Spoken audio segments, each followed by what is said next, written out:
If you're an endurance athlete, you've probably seen this term, aerobic decoupling, pop up on your watch or your training software. It sounds pretty technical, right? Well, it's one of the most powerful ways to measure your durability, but it's also one of the most misunderstood. So today, we're going to demystify it. We're going to break down what it really is, why your data might be flat out lying to you, and most importantly, how you can actually train to get that number looking good. So let me just start with a question for you.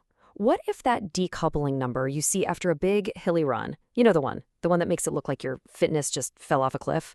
What if that number is a complete and total lie? Well, it's not just possible. There's a really good chance your data is misleading you, and we are about to find out exactly why. Okay, so check this out. This slide shows you the whole concept in one picture. Look at session A on the left. The blue line, that's power output. It's basically flat. But the red line, heart rate, it just keeps creeping up and up. That drift is what we're talking about. It means your engine is having to work harder and harder just to maintain the same speed. Now, look at session B on the right. That is a thing of beauty. Power and heart rate are tracking each other perfectly, almost in parallel. That's the goal. That's what an elite, durable performance actually looks like. So aerobic decoupling is just the number that we put on that drift. And here's the best way to think about it. I promise this will make it stick. Your heart rate is your engine's effort. Your pace or your power is the output from the gearbox. Decoupling simply measures how much extra effort your engine needs to put in to maintain the same output as you get tired. Bottom line, a low number is good, a high number, well, that means you're losing efficiency and your engine is starting to sputter. Okay, but here's the catch, and it's a big one. That simple, beautiful calculation, it works perfectly on a flat treadmill in a lab, but in the real world, it completely falls apart. The second you introduce hills and gravity into the equation, the standard measurement breaks down. So here's where it all goes wrong. The number one mistake is using raw pace as your output. Think about it. When you run up a hill, what do? You slow down, right? You have to maintain the same effort. But your watch just sees your pace dropping while your heart rate stays high, and it basically screams at you that you've decoupled. But you haven't lost fitness. You're just fighting gravity. Raw pace doesn't measure the actual work you're doing. And get this is just how bonkers it can get.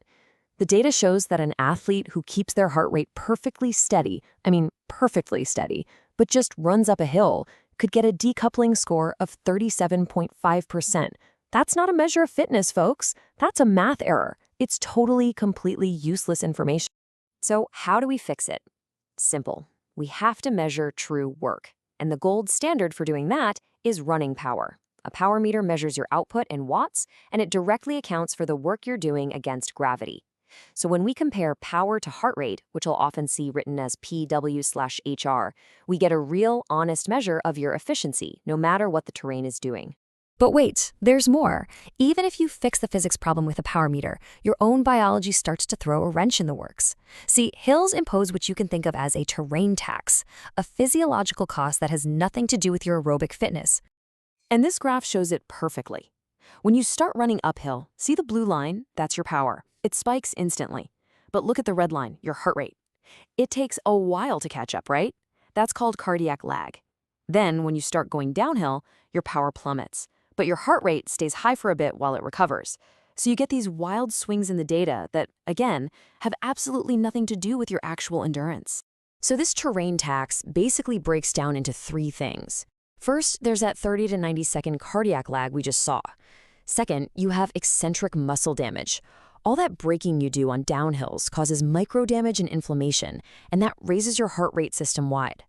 And third, something called the heat trap. When you're grinding slowly up a steep hill, you've got zero airflow to cool you down.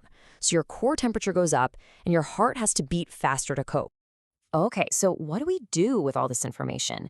This little flowchart gives us a super clear framework. On flat terrain, go ahead, use either pace or power, and you should be aiming for less than 5% decoupling. But as soon as that terrain gets rolling or mountainous, you must use power. And you have to change your expectations. A decoupling of 8 or even 10% on a mountain run might actually be an incredible result because you're factoring in that biological terrain tax. All right, so we finally know how to measure this thing correctly. Now let's pop the hood and look at the engine. Why does our efficiency drop in the first place? Even on a perfectly flat, steady effort, why does our engine have to work harder over time? Well, this slide lays out the three big reasons. First up, dehydration. As you sweat, your plasma volume, the watery part of your blood, goes down. This makes your blood thicker, so your heart has to beat faster just to pump the same amount of oxygen around. Second, your muscles get tired. Your go-to, super efficient muscle fibers start to fatigue, and your brain has to call in the less efficient backup fibers, which cost way more energy. And third, your core temperature goes up, forcing your heart to work double time, sending blood to your skin to try and cool you down. And that brings us to the final, and let's be honest, the most important part, the solution. If we want to achieve that elite level of durability, we're talking a decoupling of less than 3%, we need a specific training plan that directly attacks all three of those root causes we just talked about. The blueprint is basically a three-phase approach. Think of it like building a house. Phase 1 is pouring the foundation. This is where you use high-volume training to build as many mitochondria as possible and expand your blood plasma. Phase 2 is building resilience. Here you use strength work to make your muscle fibers tougher and more robust. And finally, phase 3 is all about resistance, layering on specific workouts that teach your body to stay efficient even when it's already screaming at you. And here's what that looks like in a real week. You can see all the key ingredients working together. You've got heavy strength training on Tuesday for that neuromuscular resilience. You've got a big chunk of aerobic volume on Wednesday, but look at Saturday. That's the money session, the long fatigue resistance ride. That is the session that truly moves the needle and crushes your decoupling. And if there is one workout you should steal from all this, it's this one, the tired tempo. It's so simple, but so effective. Instead of doing your hard intervals when you're fresh at the beginning of a workout, you move them to the very end of your long run or ride. This forces your body to learn how to be efficient when it's already tired, directly targeting that neuromuscular breakdown that causes decoupling in the first place. And on top of that training, you can throw in a few secret weapons.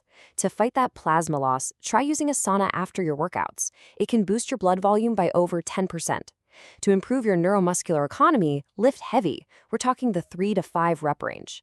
And to become a fat-burning machine, try adding some easy fasted sessions into your week. You know, when you boil it all down, there's a great quote that really captures the whole idea. Aerobic decoupling doesn't just tell us if the engine is strong, it tells us if the chassis can actually hold it.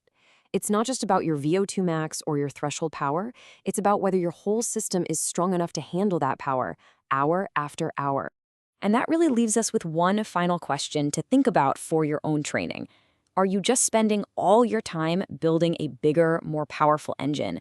Or are you taking the time to build a durable chassis that can actually deliver that power when it really, truly matters?